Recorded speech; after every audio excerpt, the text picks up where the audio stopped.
우리가 이제 성령의 9가지 열매를 살펴보고 있는데요, 벌써 5번째 열매인 자비를 우리가 함께 이제 살펴보려고 합니다.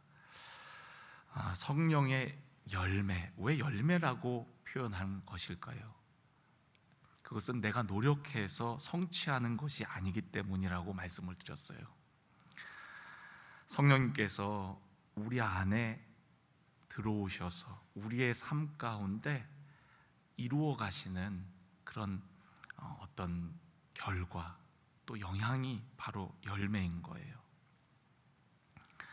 성령님께서 우리 안에 내주하심으로 우리를 통해서 이웃에게 흘려보내고 나누게 하시는 삶의 유익 혹은 영향력, 그것을 열매라고 표현을 하는 것이죠.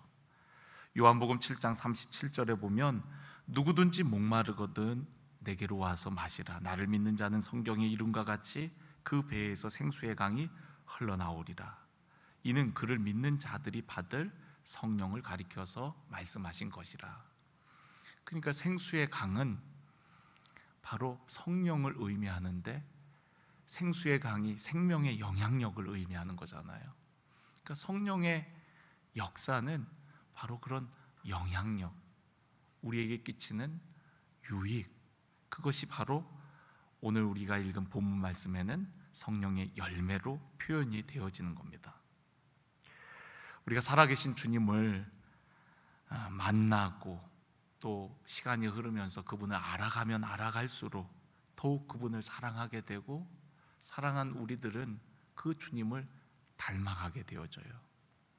부부도 처음에는 별로 닮지 않았는데 서로 사랑하며 살아가다 보면 마치 오누이처럼 닮아가는 것처럼, 우리가 주님을 알고 또 그분을 사랑하면 사랑할수록 주님을 닮아가는 삶의 열매를 맺어 나가게 되어지는 거죠. 사랑하는 그분을 우리는 닮지 않을 수가 없어요. 근데 열매를 맺는 데에는 많은 시간이 필요하다는 사실입니다. 우리가 주님을 알아가는 과정도 시간이 필요하고요, 또 사랑은 오래 참음이라 그랬잖아요. 그러니까 오랜 시간이 걸린다는 거예요. 그래야만이 우리 안에 좋은 열매를 맺게 되어집니다. 그렇기에 여러분, 성령의 열매는 단순간에, 단시간에 우리가 맺는 열매가 아니라 우리의 평생을 걸쳐서 맺어가는 열매가 바로 성령의 열매예요. 더욱 예수님을 닮아가고 또한 우리의 삶에 많은 유익을 이웃에게 끼치고, 그리고 나누고 또 베풀며 영향력을 미치는 삶, 그것이 바로 성령으로 말미암아 열매 맺는 삶인 거예요. 우리가 지난 시간 성령의 열매들을 쭉 나누었는데요, 제목을 통해서 저는 여러분들이 좀 그 특징들을 좀 기억했으면 하는 마음이 있었습니다. 그래서 제목을 짓는데 굉장히 고심을 많이 했거든요. 우리가 첫 번째 사랑의 열매를 할 때에는 제목이 뭐였냐면 나를 살아가게 하는 힘, 사랑이라고 했고요. 두 번째 열매는 희락이었는데 그 기쁨은 그냥 기쁨이 아니라 심오한 기쁨, 희락이라고 했고요. 그리고 세 번째는 하나님의 자녀된 증거, 화평이라고 말씀을 드렸고요. 또 지난 시간에 하나님의 사람을 세우는 과정, 오래 참음, 그러니까 사람이 세워지는 데는 오랜 인내와 훈련과 연단이 필요하다고 말씀을 드렸어요. 또 오늘 우리가 5번째 자비는요, 사람의 마음을 녹이는 자비라고 제목을 지었습니다. 여러분, 자비라는 말이 좀 우리에게는 어렵게 느껴져요. 불교에서는 자비라는 말을 굉장히 많이 쓰거든요. 근데 이 자비를 사전을 찾아보니까 사랑자, 슬플 비, 이 두 자가 합쳐진 단어더라고요. 그러니까 풀으면 남을 사랑하고 또 가엾게 여기는 마음, 또 더 나아가서는 그를 위하여 무언가를 베푸는 혜택, 이런 의미가 있더라고요. 성경 사전을 찾아봤더니 이 자비는 여러 가지 단어가 있더라고요. 구약에도 여러 단어가 자비라는 의미를 가지고 있고요. 헬라어에도 여러 단어들이 쓰여 있더라고요. 그래서 그 단어들을 다 설명을 하려고 하니까 너무 복잡해지더라고요, 자비라는 게. 근데 간단하게 이야기를 하면 자비는 긍휼, 사랑, 인애, 인자, 은혜 이런 단어들을 다 조금씩 포함하고 있어요. 그러니까 자비가 좀 이런 단어들을 다 아우르고 있다고 보시면 됩니다. 그런데 이 자비가 가지는 가장 중요한 특징 중에 하나는 뭐냐면 그냥 사랑하고 그냥 불쌍히 여기는 데에서 그치는 게 아니라 정말 그 사람을 위해서 뭔가를 하는 것까지 포함하는 것이 자비라는 거예요. 우리가 누군가를 사랑해서 마음으로 공감할 뿐만 아니라 행동으로 그 사람을 위해서 어떤 선한 일을 하는 것, 그게 바로 자비라는 거죠. 자비는 하나님을 설명하는 아주 중요한 모습이에요. 누가복음 6장 36절에 보면은 너희 아버지의 자비로우심과 같이 너희도 자비로운 자가 되라 라고 말씀하고 있어요. 그러니까 하나님은 자비로우신 분이라는 거죠. 그렇기 때문에 너희도, 하나님의 자녀된 너희도 하나님의 자비로우심과 같이 너희들도 자비로운 자가 되라고 말씀하십니다. 하나님께서는 죄인된 우리를 불쌍히 여기시는 그런 마음만 가지신 것이 아니라 그런 우리들을 사랑하셔서 우리를 위해 아주 놀라운 일을 하셨죠. 그 일이 무엇입니까? 바로 독생자 예수 그리스도를 우리를 위해 보내어 주시고 우리의 죄와 죽음의 문제를 다 담당시켜 주셨어요. 그러니까 하나님께서 우리를 보시고 이렇게 불쌍히만 여기신 게 아니라 하늘에서 이렇게 지켜보고 아유 저 불쌍한 것들 어떻게 하면 좋나 하고 그냥 바라만 보신 것이 아니라 우리를 불쌍히 여기셔서 또한 우리를 사랑하셔서 하늘 보좌를 버리시고 하나님의 아들 예수님이 이 땅에 오셔서 우리와 함께 하셨고 우리의 아픔을 감싸 주셨고 또 고쳐 주셨고 우리와 함께 하시며 하나님 나라에 대해서 알려주셨고 또 우리와 함께 하시면서 우리의 모든 슬픔과 아픔을 다 공감해 주셨거든요. 그러니까 그냥 사랑하는 마음이 아니라 우리를 위해서 뭔가를 하시는데 엄청난 걸 하신 거죠. 우리의 죄와 죽음의 문제를 위해서 친히 우리를 위해서 죽기까지 하신 그런 놀라운 그런 사랑, 그것이 바로 자비라는 거예요. 구체적으로 자비가 무엇인지 몇 가지 제가 예를 들으면서 설명을 드리려고 합니다. 첫 번째는요, 좋아하는 사람뿐 아니라 미워하는 사람도 선대하는 것, 그것이 자비라는 거예요. 누가복음 6장 35절에 있는 말씀을 우리 한번 같이 보면은요, 누가복음 6장 35절, 주로 오늘 누가복음에 있는 말씀을 좀 살펴보려고 하는데요, 6장 35절에 보면 우리 같이 한번 읽어볼까요? 시작. 오직 너희는 원수를 사랑하고 선대하며 아무것도 바라지 말고 꾸어주라.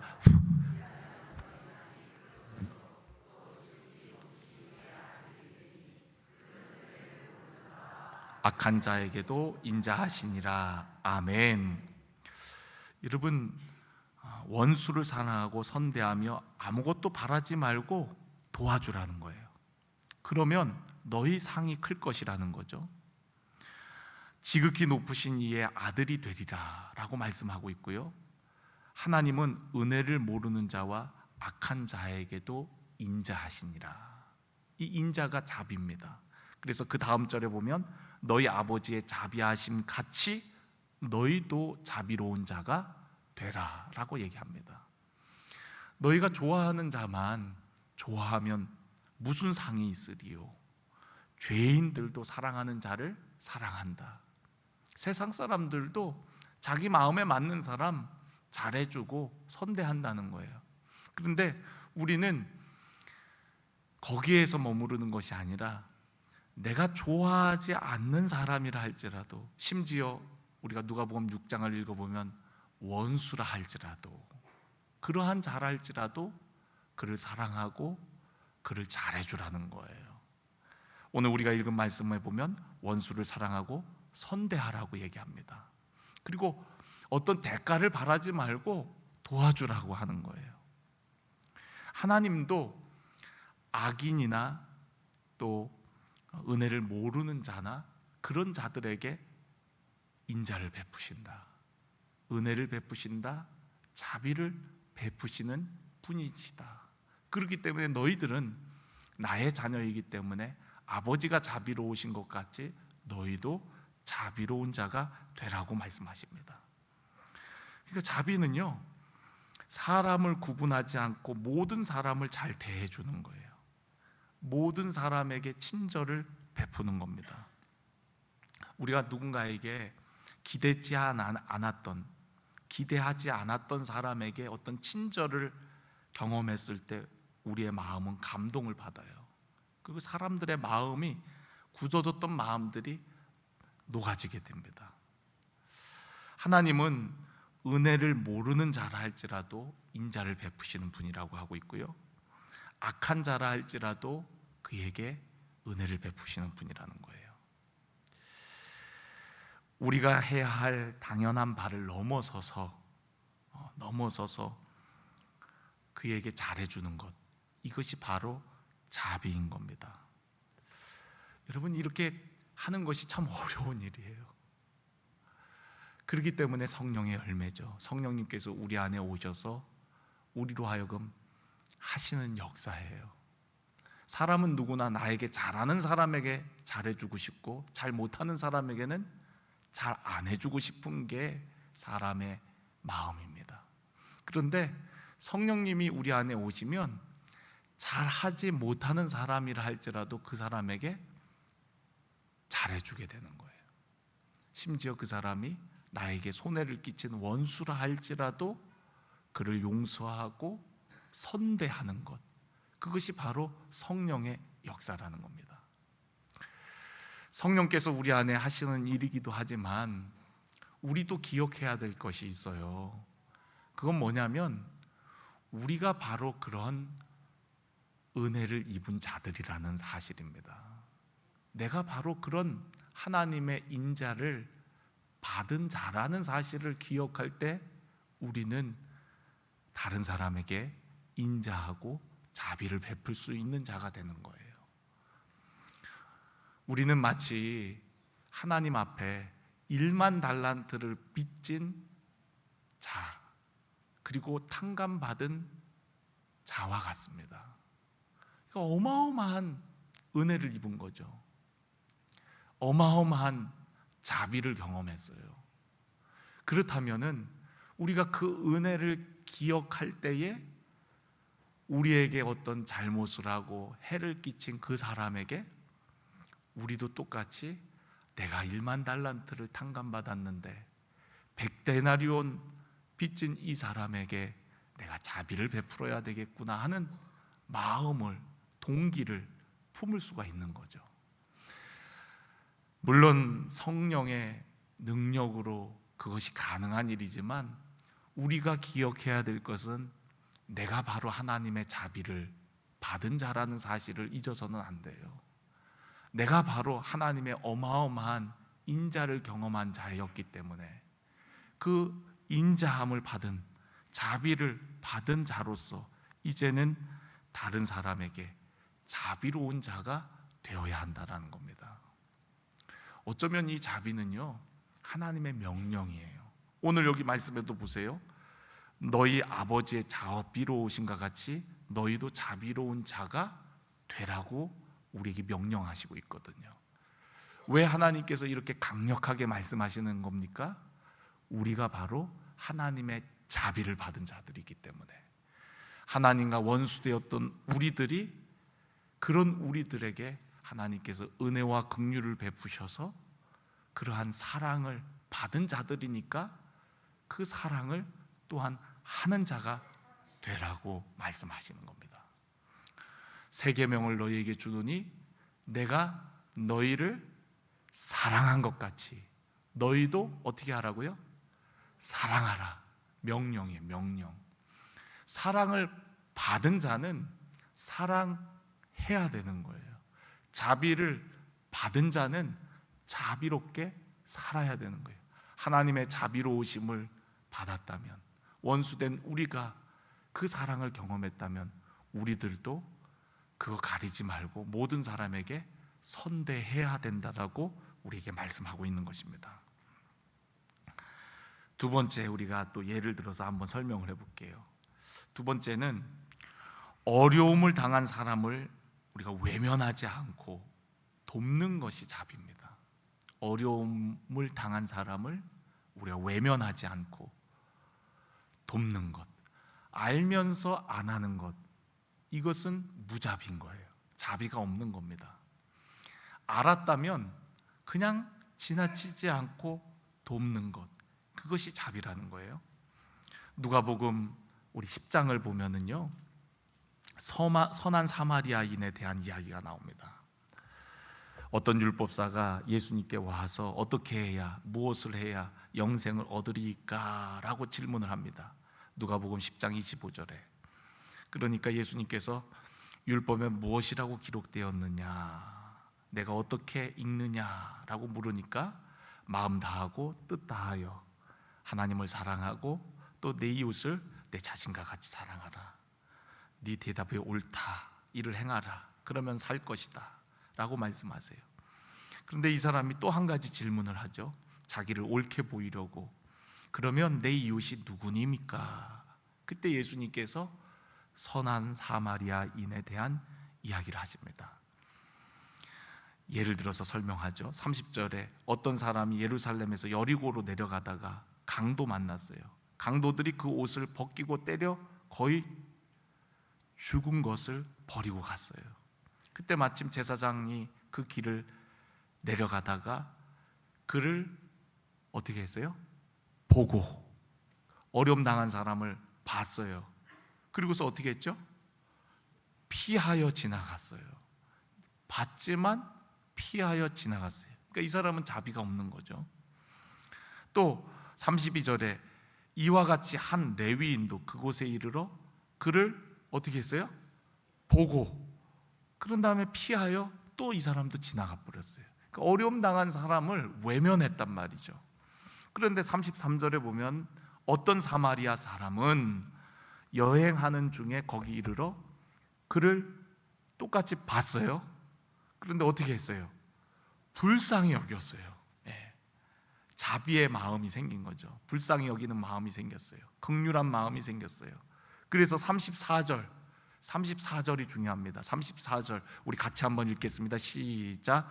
가까이 가서 기름과 포도주를 그 상처에 붓고 싸매고 자기 짐승에 태워 주막으로 데리고 가서 돌보아 주니라. 아멘. 여러분, 여기에 동사가 많이 나와요. 가까이 가서, 그리고 그 상처에 붓고 싸매어주고, 그리고 자기 짐승에 태워서 주막까지 데리고 가서 돌보아 주기까지예요.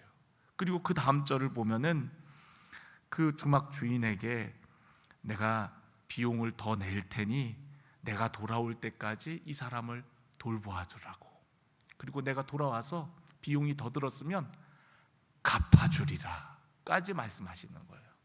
그러니까 이 사람은 다른 사람의 어려움을 지나치지 않았어요. 외면하지 않았어요.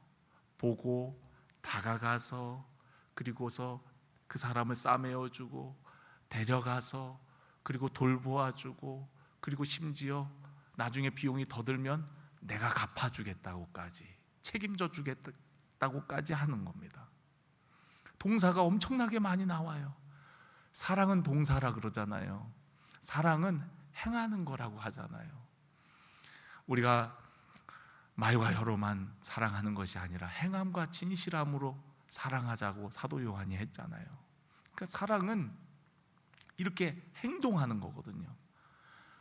아유 저거 어떻게 쭈쭈쭈쭈쭈 그냥 보고만 있는 것이 아니라, 안타까워만 하는 것이 아니라 다가가서 도와주는 것, 이게 바로 자비라는 거예요. 예수님께서 묻습니다. 36절에 보면 내 생각에는 이 세 사람 중에 누가 강도 만난 자의 이웃이 되겠느냐라고 질문을 했어요. 우리 37절 우리 같이 한번 읽어보겠습니다. 시작. 이르되 자비를 베푼 자니이다. 예수께서 이르시되 가서 너도 이와 같이 하라 하시니라. 아멘. 여기도 명령형이에요. 네가 알았다면 가서 너도 이와 같이 하라, 그렇게 말씀하십니다. 그러니까 자비는 해도 되고 안 해도 되고 하는 것이 아니라 하나님의 은혜를 깨달은 우리들은 반드시 그렇게 해야 되는 거예요. 외면치 말고 보았다면, 들었다면 가야 된다는 거예요. 그리고 우리가 어떤 할 수 있는 선한 일들을 해야 된다는 거예요. 그게 자비라는 거예요. 오늘 이 사람이 그러잖아요. 자비를 베푼 자니이다. 자비를 베푼 자가 바로 진짜 이웃이라는 거예요. 그 사람이 바로 하나님을 사랑하고 이웃을 사랑하는 사람이라는 겁니다. 그러니까 자비는요, 어려운 이웃을 외면하지 않는 것, 외면하지 않고 돕는 것, 그것이 바로 자비입니다. 세 번째 예를 들도록 하겠습니다. 세 번째는 한번 따라해 볼까요? 자비는 친구가 없는 자에게 친구가 되어주는 것이다. 네, 친구가 없는 자에게 친구가 되어주는 것이 바로 자비입니다. 이거 다 제 생각이에요. 그냥 제가 생각할 때 자비가 뭘까? 자비를 묵상하는 가운데 제 마음에 자비는 친구가 없는 자에게 친구가 되어주는 거예요. 이렇게 교회를 보면은요, 교회에 이렇게 누구 특별히 아는 사람이 없어서 혼자 왔다 갔다 하는 사람이 있어요. 그러면 여러분 다가가서 친구가 되어주세요. 그게 자비입니다. 우리 학교를 다니는 우리 청소년부, 우리 학생들, 야 너희들 우리 찬양 너무너무 잘했어. 근데 자비가 뭐냐면 학교에 갔는데 친구가 없는 아이들이 있으면 다가가서 친구가 되어주는 거야. 그게 자비야. 예수님이 그렇게 하셨어. 우리가 누가복음 19장을 보면은 삭개오의 이야기가 나옵니다. 예수님께서 여리고성을 가셨거든요. 막 사람들이 예수님의 소문을 듣고 예수님 오신다고 난리가 났어요. 그런데 삭개오도 예수님을 보고 싶은 거예요. 삭개오는 세리장이었고 부자였습니다. 그 지역의 유지였어요. 그런데 그가 세리장이었기 때문에 친구가 없었습니다. 아무도 삭개오와 친구하려고 하는 사람이 없어요. 그런데 예수님께서 삭개오를 보시고 내가 오늘 너의 집에 유하여야 하겠다라고 말씀하세요. 그때 수많은 사람들이 그 모습을 보고 놀라워합니다. 당황스러워해요. 뭇사람들이 수군거리면서 아니 어찌 죄인의 집에 유하시냐고 많은 사람들이 뒤에서 수군거립니다. 그런데 예수님께서는요, 그런 삭개오의 친구가 되어주셨어요. 들어가셔서 그와 더불어 먹고 함께 했어요. 그랬더니요, 이 삭개오가 그런 사랑과 자비를 경험하고 나서 어떻게 됩니까? 자비를 베푸는 자가 됩니다. 예수님께 뭐라고 고백하죠? 예수님, 내가 가진 재산의 절반을 팔아 가난한 자들에게 주겠습니다. 행하는 거예요. 하나님의 자비를 경험한 삭개오가 자비를 행하는 자가 된, 자비로운 자가 된 거예요. 삭개오는 자비로운 자가 아니거든요.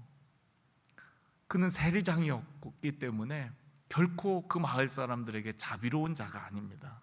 그런데 하나님의 자비를 경험한 삭개오는 자비로운 자가 돼요. 자기가 가지고 있는 절반을 팔아서 가난한 자들에게 나누어 주겠습니다. 그리고 누군가에게 피해를 입힌 것이 있으면 율법에 이르는 것과 같이 4배를 갚겠습니다. 하나님 말씀대로 살겠다는 거예요. 자비로운 자가 된 거예요. 하나님의 자비를 경험하고 나니까. 삭개오는 친구가 없었어요. 예수님의 별명이 무엇이었죠? 세리와 죄인들의 친구가 바로 예수님이었어요. 아무도 친구 되려고 하지 않는 사람과 예수님은 친구 먹으셨습니다. 친구 되어 주셨어요. 그게 예수님입니다. 우리는 힘 있는 사람, 좋은 사람하고만 친구하고 싶잖아요. 그런데 여러분, 예수님은 아무도 친구 안 하려고 하는 사람하고 친구가 되어 주셨고요. 우리들도, 우리 그리스도인들도 그렇게 살아야 된다는 거예요. 하나님이 원하시는 자비는 남들이 친구하고 싶지 않은 사람을 친구로 삼아 함께 교제하는 것, 그게 바로 하나님이 우리에게 원하시는 자비라는 거예요. 우리 청소년 잘 들었어? 학교에 우리 왕따 있으면 어떻게 해야 돼? 똑같이 다 외면해? 쟤는 왕따니까 쟤랑 친구 먹으면 나도 왕따 당할지도 몰라, 이렇게 두려워하고 그런 사람, 그런 친구들 내버려 두면 돼, 안 돼? 안 돼. 가서 친구가 되어주고 돌봐주는 거야. 저도 학교 다닐 때 은혜를 받고 나니까 우리 학급에 그런 왕따 애들이 있었어요. 좀 어딘가 모르게 좀 부족하고 좀 어눌한 애들이 있었어요. 걔네들을 제가 은혜 받고 나니까 걔네들이 눈에 들어오더라고요. 그래서 걔네들 돌보아주고 잘해주고, 그리고 우리 교회 가자고 이야기해서 교회 데리고 오고, 그런 애들이 보이고 마음이 가더라고요. 네. 그러니까 여러분, 내가 좋아하는 사람만 선대하면 아무 상이 없다 그랬어요. 우리가 그런 원수에게, 또 그런 사람들에게, 연약한 지체들에게 잘해주는 것은 마치 하나님께 구워주는 것과 같다라는 거예요. 오늘 우리 사랑하는 성도 여러분들이 정말 친구 없는 그들에게 좋은 친구가 되어주는 우리 성도 여러분들이 되어지기를 주의 이름으로 간절히 축원합니다. 마지막으로 한 가지 더 예를 들자면요, 자비는요 수치를 들추어내는 것이 아니라 덮어주는 게 자비예요. 우리가 요한복음 8장을 보면은 가늠한 여인이 음행을 하다가, 그러니까 음행한 여인이 현장에서 붙잡혀 옵니다. 그리고 예수님 발 아래 꿇어 엎드리고 갖다 놓고 이 사람이 현장에서 붙잡혀 온 자라고, 율법에는 이런 여인을 돌로 쳐 죽이라고 했는데 예수님 어떻게 합니까? 라고 예수님을 시험을 하는 거예요. 예수님께서는 땅에 무언가를 쓰시고 너희 중에 죄 없는 자가 먼저 돌로 치라 라고 얘기를 하셨어요. 사람들이 예수님의 말씀을 듣고서는 어른에서부터 젊은 자에 이르기까지 다 그 자리를 떠나게 되어집니다. 예수님께서는 그 여인에게 이렇게 말씀하시죠. 너를 정죄하던 자들이 다 어디 있느냐? 다 없는 거예요. 고개를 들어보니까 아무도 남은 사람이 없어요. 예수님만 있어요. 예수님께서 뭐라고 말씀하시죠? 나도 너를 정죄하지 않는다. 다시는 죄를 범하지 말라. 그리고서는 그 수치스러운 죄를 지은 그 여인을 커버해 줬어요. 이렇게 덮어줬단 말이에요. 그 수치를 덮어줬어요. 그리고 예수님도 나도 널 정죄하지 않아. 그러니까 이제부터는 이런 죄를 짓지 말고 살아 라고 하면서 그 여인을 돌려보냅니다. 여러분, 이 여인이 죄를 지었을까요? 주님의 자비, 그 사랑, 긍휼을 경험하고는 아마 다시는 죄를 짓지 않았을 거예요. 그것이 바로 자비입니다. 자비를 경험했기 때문에 아마 그 여인도 삶 속에서 누군가가 자기에게 어떤 잘못하는 사람들, 또 혹은 다른 사람의 허물, 그것에 대해서 가리워주는 자가 되었겠죠. 목사님, 이것 좀 해보세요. 네, 소리가 나는데 왜? 네, 뭐 때문에 그러는 거야?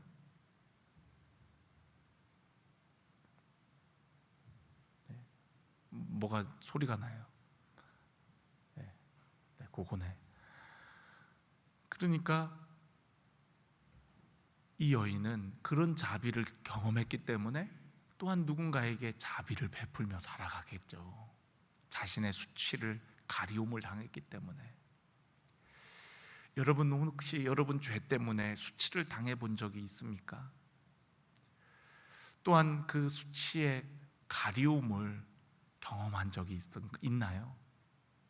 아마 둘 다 여러분 다 경험이 있을 거예요. 정말 부끄러움을 당했던 일들, 또 혹은 부끄러움을 당해야 되는데 누군가에 의해서 가리움을 당했을 때. 오늘 우리 낮에 우리 박방성 목사님 말씀 내용 중에 밴을 끌고 가다가 사고가 나갔고 그 잘못에 대해서 전도사님이 다 감당해 주셨잖아요. 예수님께서 우리의 모든 죄와 허물을 다 담당해 주시는 거예요. 우리의 모든 수치를 다 담당해 주시고, 그리고 우리를 다시금 의로운 하나님의 자녀로 삼아 주시는 것, 그것이 바로 주님의 자비, 하나님의 인자, 은혜, 인애, 그것이 바로 자비입니다. 저는 오늘 여러분들이 다 하나님의 자비를 경험한 자들인 줄로 믿습니다. 그렇기 때문에 하나님의 자비하심 같이 우리들도 자비로운 자가 되라고 하셨던 말씀처럼 오늘 우리가 하나님의 은혜를 기억하며 우리들도 그러한 삶을 살고자 결단하고 또 성령님의 도우심을 구하는 우리 모두가 되어지기를 간절히 원합니다. 자비를 묵상하면서 성경에서 가장 자비에 대하여 가장 많이 보여주는 성경이 어느 부분에 있을까? 신약에서는 누가복음이 그런 것 같고요. 그리고 구약 성경에서는 룻기가 그런 자비에 대해서 가장 잘 보여주는 성경이지 않나. 룻의 이야기는요, 자비에 관한 이야기예요. 룻기 전체가 다 자비가 흐르고 있어요. 여러분, 룻은 이방 여인이었죠. 모압 여인이었죠. 그런데 그가 자기 동족에게로 돌아가서 새로운 삶을 살 기회가 있었음에도 불구하고 남편 죽고 뭐 시아버지 죽고 뭐 다 죽고 그냥 시어머니하고 자기만 남았는데 돌아가도 되련만, 시어머니도 돌아가라고 얘기했잖아요.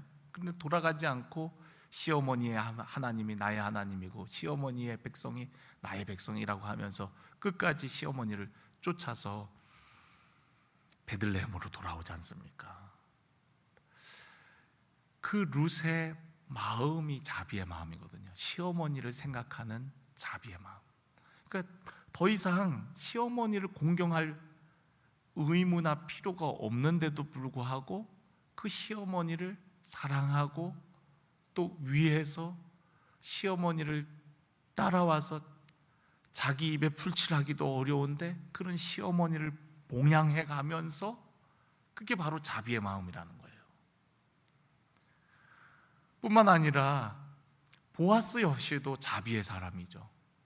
보아스는 그런 룻을 이방 여인이라고 멀리하지 않고 나쁘게 취급하지 않고, 당시 이방 여인은 정말 뭐 개만도 못한 취급을 받을 때 아닙니까?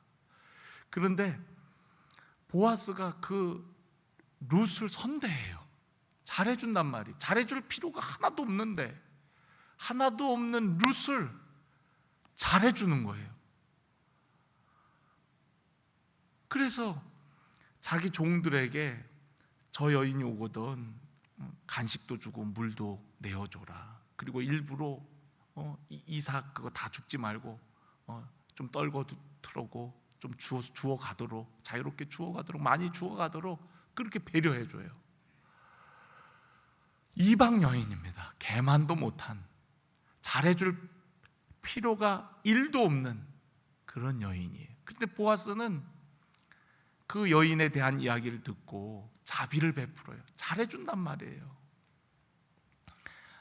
양식을 많이 가져온 것을 보고서는 그 시어머니 나오미가 이거 다 어디서 가져왔냐고 묻습니다. 그러니까 보아스에 대한 이야기를 해요. 보아스가 우리 친족이라고, 그 사람이 우리의 기업을 물을 사람 중에 한 사람이라고 알려줍니다. 그리고 시어머니가 어떻게 하라고 이르는데, 여러분 잘 알다시피 보아스가 이제 다 추수를 하고 어딘가에 가고 이제 취해서 누워 있으면 그 사람이 누워 있는 곳을 잘 봐뒀다가 그 사람 발치에 가갖고 누워 있으라는 거예요. 그 사람 발밑에 가갖고 이렇게 누워 있으면 그 다음에 어떻게 할 것이라고. 그래갖고 룻이 보아스가 누워 있는 그곳에 가갖고 이불을 살짝 들고 그 발밑에 이렇게 누워 있는 거예요. 새벽녘에 보니까 발에 뭐가 채이는 게 있어요. 보니까 여인이 있어요. 누구냐고 물어보니까 룻이에요. 근데 그 룻을 보아스가 어떻게 합니까? 그의 옷으로 덮어줍니다. 그 여인의 수치를 덮어주는 거예요. 그리고 덮어주는 것은 내가 책임지겠다라는 의미도 있는 거예요. 여러분, 우리의 수치를 주님께서 덮어주고 우리를 담당해 주신 거예요. 모든 걸 담당해 주신 것, 그게 바로 십자가의 은혜입니다. 그러니까 보아스는 어떻게 보면 예수님을 상징하는 거죠. 그 룻을, 그 천한 여인인 아무런 자비를 베풀 의무가 없는 보아스가 그 여인을 덮어줘요. 그리고 나중에 보면은 그 나오미 가정에 기업을 물러줍니다. 기업을 이어줘요. 그러니까 룻이라는 여인을 맞아들여도 자기 호적의 아이를 올리는 게 아니라 그 집안의 아이를 올려주는 것. 그러니까 엘리멜렉인데 그 집안이, 보아스가 그렇게까지 할 필요가 뭐가 있겠습니까? 그리고 또한 룻 역시도 보아스가 나이 차이가 많이 났던 것 같아요. 우리가 성경을 읽어보면 보아스가 자꾸만 룻에게 딸아 이렇게 표현을 하거든요. 그러니까 딸뻘 되는 여인이었던 거예요. 그러나 룻 역시도 집안을 위해, 그리고 시오미 나오미를 위하여 집안을 생각하는 그런 사랑과 자비의 마음으로 자기보다 나이가 훨씬 많은 보아스이지만 그의 아내로 들어가기로 결정을 하는 거죠. 이거 다 쉽지 않습니다. 무엇이 있기 때문에 가능한 거예요? 자비가. 그러니까 거기에 보면은 자비가 자비를 낳고 그 자비가 또 다른 풍성한 은혜를 낳는 모습을 볼 수 있는 게 바로 르기입니다. 룻의 자비, 또한 시어머니가 또한 며느리를 생각하는 자비, 또한 보아스가 그런 룻을 선대하는 자비. 결국에는 그 자비 가운데 누가 태어나는 거예요? 바로 다윗 왕이 그 가문에서 태어나게 되어지는 것이죠. 여러분, 오늘 하나님의 자비가 우리를 하나님의 자녀로, 하나님의 백성으로 우리를 세우신 줄로 믿습니다. 오늘 그 자비를 여러분 기억하면서 우리가 자비를 받은 자임을 여러분 잊지 말고 오늘도 자비로운 자가 되어서 누군가에게 여러분 선대하고 마음으로만 긍휼히 여기는 것이 아니라 선한 행위로 누군가에게 자비를 베푸시는 우리 사랑하는 모든 성도 여러분들이 되어지기를 간절히 원합니다. 하나님은 제사를 원하지 아니하고 자비를 원하신다고 성경에 말씀했습니다. 병든 자, 배고픈 자, 죄의 결과로 비참하게 된 자들, 여러분 외면치 마시고 긍휼히 여기시고 다가가 여러분이 할 수 있는 선한 것으로 자비를 베푸는 자들이 다 되기를 간절히 원합니다. 주님이 우리에게 자비를 베푸신 것과 같이 우리들도 자비로운 자가 되어서 언젠가 하나님 나라에 이르를 때에 칭찬과 상급을 받는 우리 모두가 되어지기를 주의 이름으로 간절히 축원합니다.